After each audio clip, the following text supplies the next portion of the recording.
Check this out. Super rare car. Very hard to find. Very, very rare in the States. So this is a Jensen Healey convertible, I guess. I don't think they had any more name than that. Lotus twin cam, which is where most of these got disappeared off and put into other things, but it's a full-fledged one. See how inclined it is, how much it leans over. Such a troublesome little lump, unfortunately. Very cool, but also very rare. They were problematic even when they were new. People just didn't know how to deal with that engine. They had a lot of trouble kind of getting them to run just right, and quality control was a little bit lower too, but super funny to find, you know. Wouldn't think you'd find one here in New York.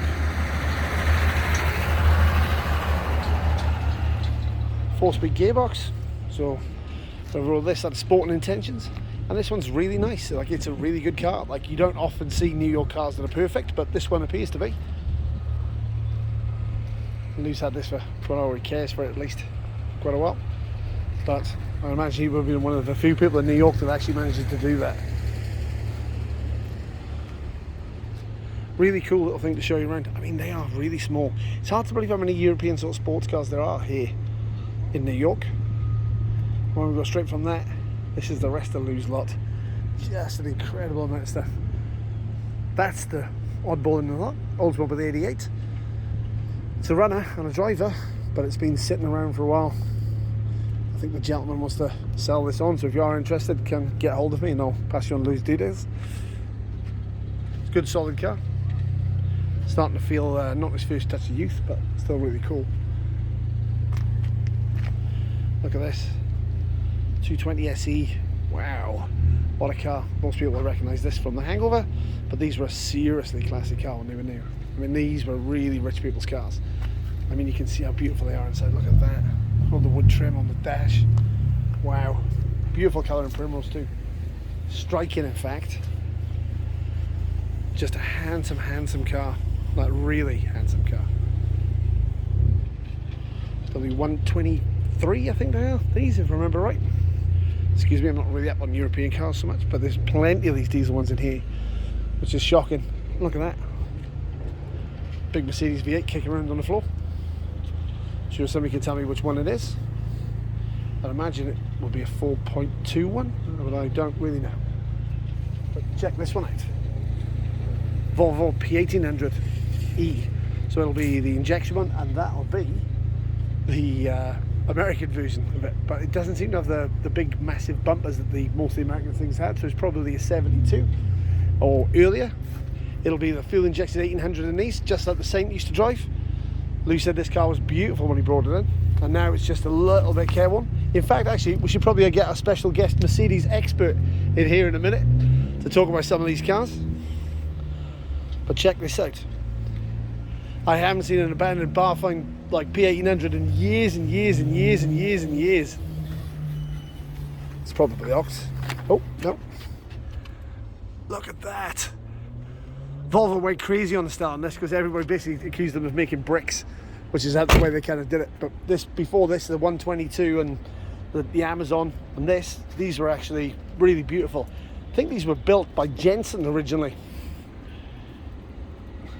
which is why they're a hell of a cool looking shape. Impossible to find parts for.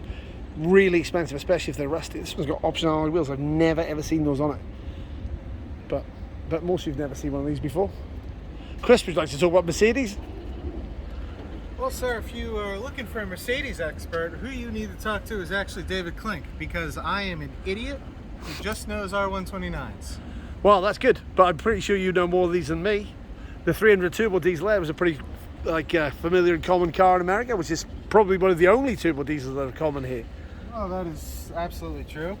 But let's talk about this Ford Mustang. Hey, if I can talk about Mustangs, you need to talk about Mercedes. I'm going to keep you on point. Is that a W123?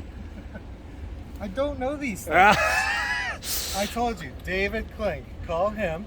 He'll tell you everything about them. Yeah, he will tell you every nut and bolt that is on this car. Now the Mustang, everybody loves these now, the old sort of fox-bodied Mustangs. This is the last of them. Factory sunroof, hate those things, and these pop tops, they usually leak. But this one's actually really good. But it's in here for an LS conversion, so I'm sure it's going to upset just about everybody we know. There's only a few American cars in here, but all of them are interesting. Want to talk about the Mustang? You got a Fox body Mustang, Chris? No. What do you mean, no?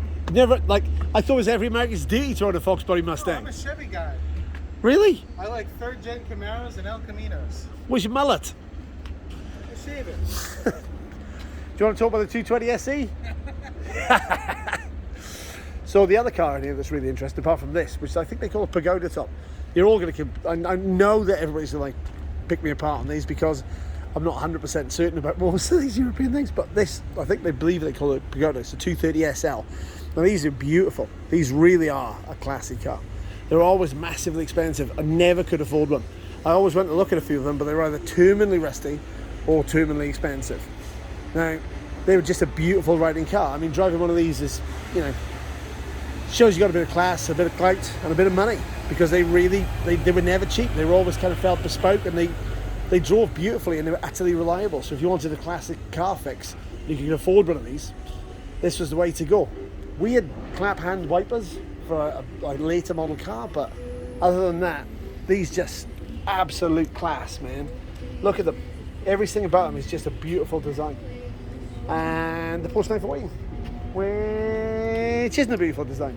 And only some of them love them. Like people like, what are you going to say that you love it? Well, I do believe that there is an E21 in there, and unlike mine, it is not always broken. I fail to believe that. So check this out. This is the cheapest bargain Porsche you could ever get your hands on for a long, long time. The 914 was just totally in love by everyone. But they actually were fairly successful race cars, and they are actually a bit of fun to drive when they're going. The American spec ones were a little bit trickier. I think they had fuel injection in them, which was a bit more troublesome back in the day. And as you can see with this one, it has New York rust, which means there are fist-sized holes in it. I don't know what's happening to this. I hope somebody saves it because it's such a cool car. And it, I mean, tiny by comparison though. Just a little tiny, tiny car.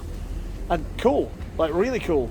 But unloved for so long, like this one. This one is just basically a stand for parts at the moment. But it certainly is restorable. And with the price of other Porsches rising, then these are probably a bit of a bargain. So I hope you had a enjoyable time wandering around here, having a look at stuff. I mean, there's a Corvette. I could talk about this, but I mean, it's a C3. It'll be a 350. That'll be the later model version of it, which is quite cool because it's got the extended rear window, which you could actually fit some luggage in a Corvette for a while, for a change. And it's got the different rear end on them. They're actually a really good car to drive, these. They're just not as loved as a C2, obviously, or an early C3, you know? Just for this. Everybody remembers the start of the Junkman? They had a smashed red one of these in it. Still a cool car. But, okay, hope you enjoyed a little wander around Lewes, and hopefully I'll give you some more videos sometime later in the day.